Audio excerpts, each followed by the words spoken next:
good afternoon, and thank you for being here. High Representative Josep Borrell will brief you on the outcomes of the VTC of the Ministers of Defense, FAC, and we will take a few questions following his presentation to you. Thanks a lot. You have the floor, HRVP.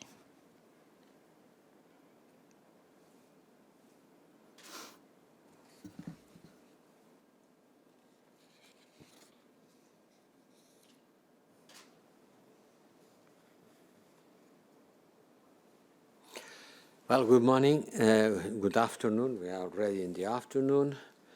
And we meet for the second time this week.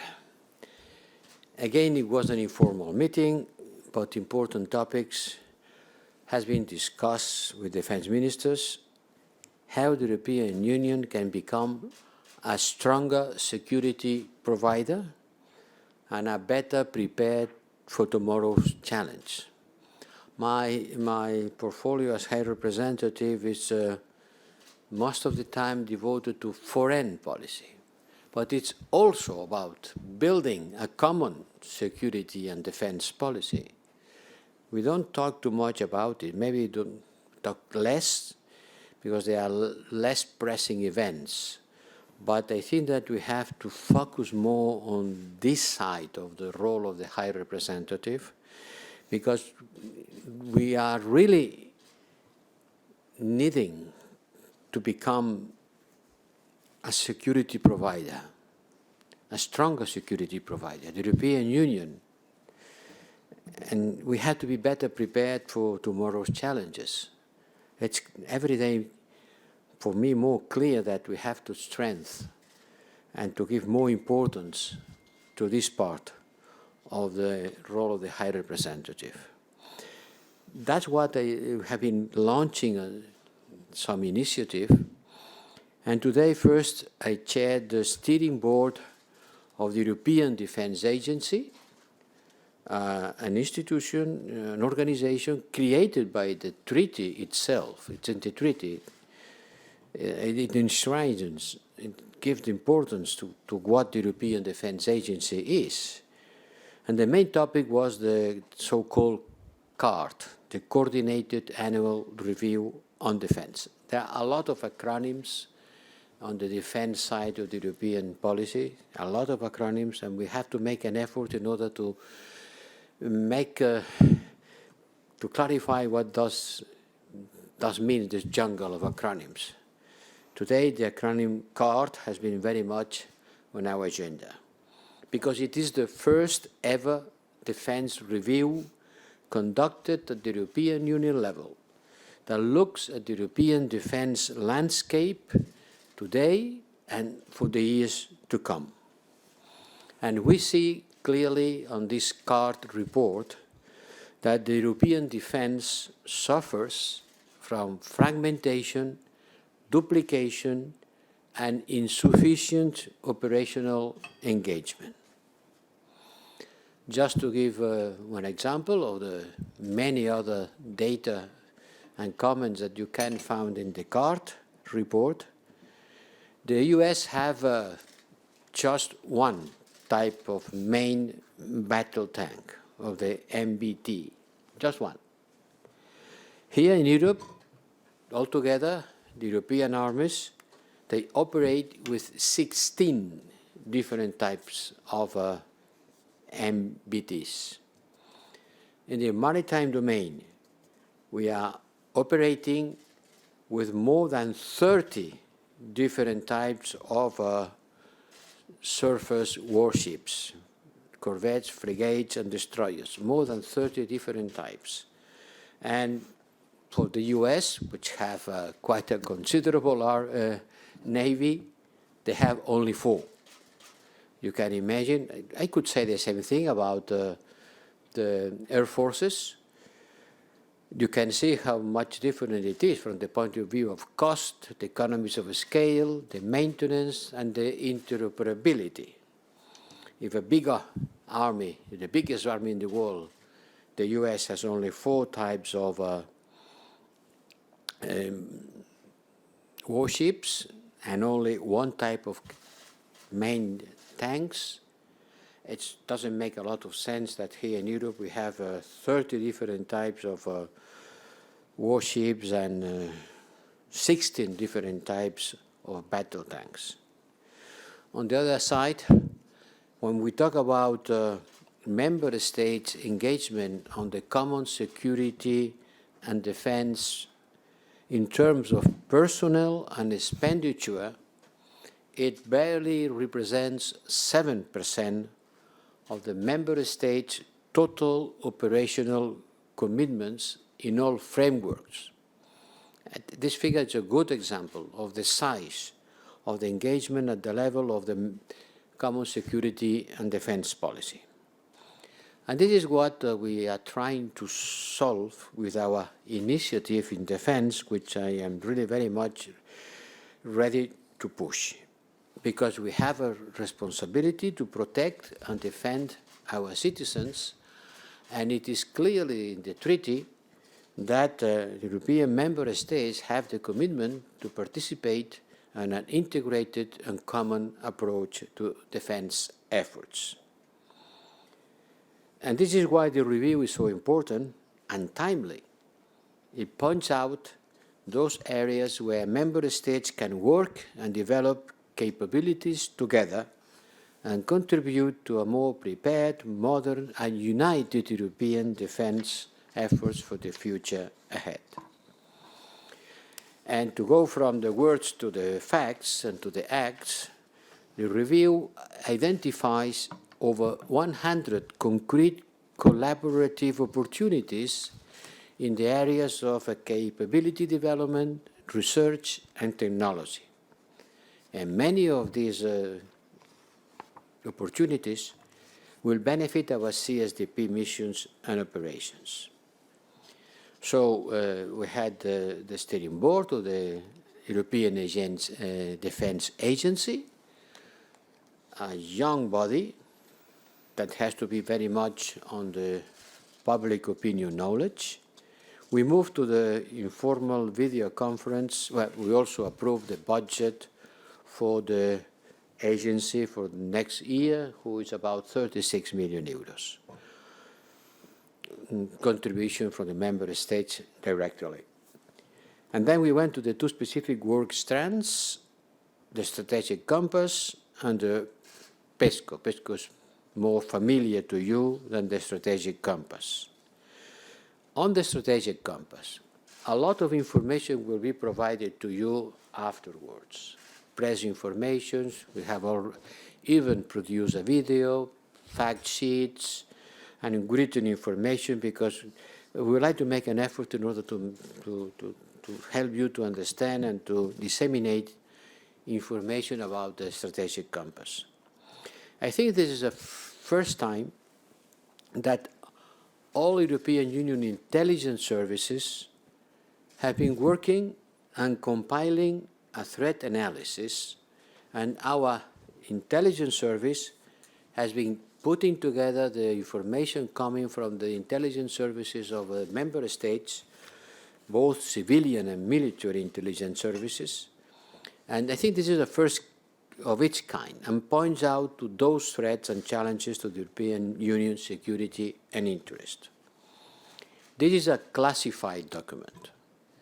It has been circulating among member states. There are a lot of people having this document, but it is a classified document.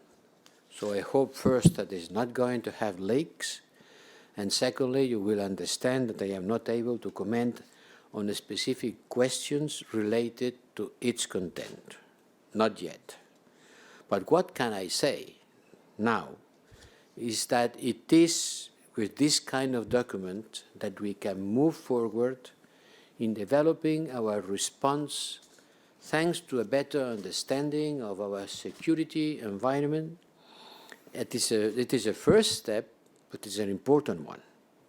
So the discussion today was important in the sense that we could focus on what this analysis means for our work on security and defense. It's going to take a couple of years to finish this exercise. It's going to be something done with the foot on the ground, with information from all member state intelligence services. I think it's going to be, if I can say, more important than a strategic outlook or a document about a theoretical strategy.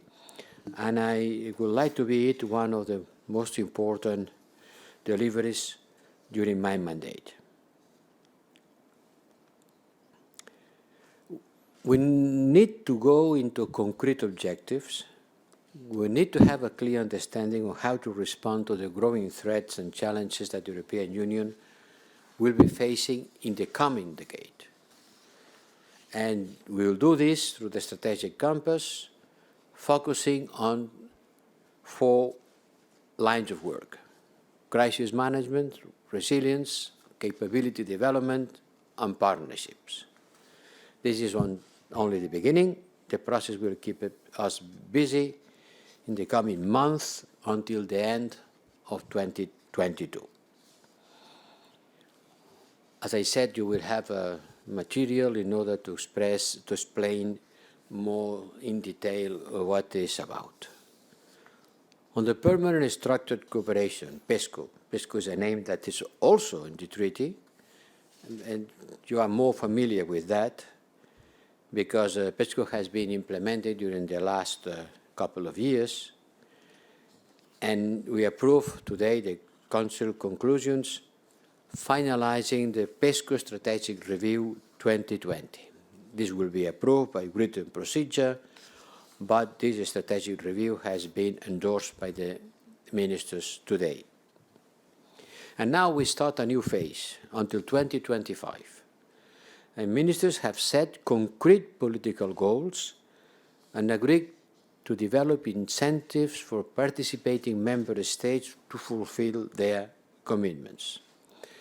And ministers also supported my call to focus more on operational projects that facilitates joint deployment of forces on the ground. We have 26 projects that has to deliver concrete results by 2025. In the field of defense, you don't have results in 1 year. It requires more time, and these 26 projects, which are already on the pipeline, will deliver concrete results on the next years until 2025 horizon. Let me give some examples. For example, the Cyber Rapid Response Team, consisting of several deployable teams of alert able to respond to cyber incidents in any member states, including our CSDP missions. The European Medical Command, a multinational medical structure coordinating medical resources within the European Union and NATO. The EU Beyond Line of Sight, the BLOS, it's a land battlefield missile, a medium-range missile capable of delivering precision strikes beyond direct sight. Drones will deliver pictures and coordinate in real time to the operator and to guide the missile strikes. These are only 3 examples, but let me also remind you about the important Council decision on the participation of third states in PESCO projects that was adopted earlier this month at the end. I don't know how long has been this on the table of the Council, but now we have a decision that will allow the participation of third states in PESCO projects. This will allow us to invite third states to join those projects, provided they meet certain conditions and provided they can contribute to the success of those projects. On current affairs, I updated ministers on a number of important political developments in the operational domain. On Libya, there is a positive momentum created by the ceasefire agreement, which is almost 1 month lasting, and the relaunch of a Libyan-led political process. We need to continue coordinating closely with the United Nations to define the best way to support this momentum, an unexpected momentum, but very much welcome momentum, and possibly a United Nations-led ceasefire monitoring mechanism when it will be established. We will work with the United Nations and support them as much as needed. Second, on Mali. Our CSDP civilian and military missions will resume their activities. They started that on the 13th of October, following the launch of a 18-month civilian-led transition in Mali, having met all the conditions demanded by ECOWAS and the wider international community. The sanctions by ECOWAS has been lifted, and we can say the transition in Mali is on rails. We talk also about the European Peace Facility. We are still negotiating the terms of implementation of this instrument, which will provide us with the capacity to not only train, but to equip the armies of our partners in places like the Sahel. And also about the status of the military planning and conduct capability, which are both crucial for our operational engagement. We also talk about the situation in Ethiopia, which is every day becoming more tough. There are almost 30,000 people displaced from the Tigray region to the neighborhood Sudan. My colleague, the Commissioner for Crisis Management, Lenarczyk, will visit Sudan soon in order to take stock of the needs and how can we help Sudan to take care of this flow of people. There are strong military activities, both in Tigray, with some collateral consequences on Eritrea. As you can imagine, we are following closely the situation there. I think it's the content of a very intensive meeting. For me, one of the most positive meetings that we have had, even if working by BTC, we should have been limiting our deep analysis, but it was a good starting point that will continue in the following meetings. Let's hope that they will be presential in order to facilitate our discussions and interactivity among ministers and the services of the External Action Service. Thank you.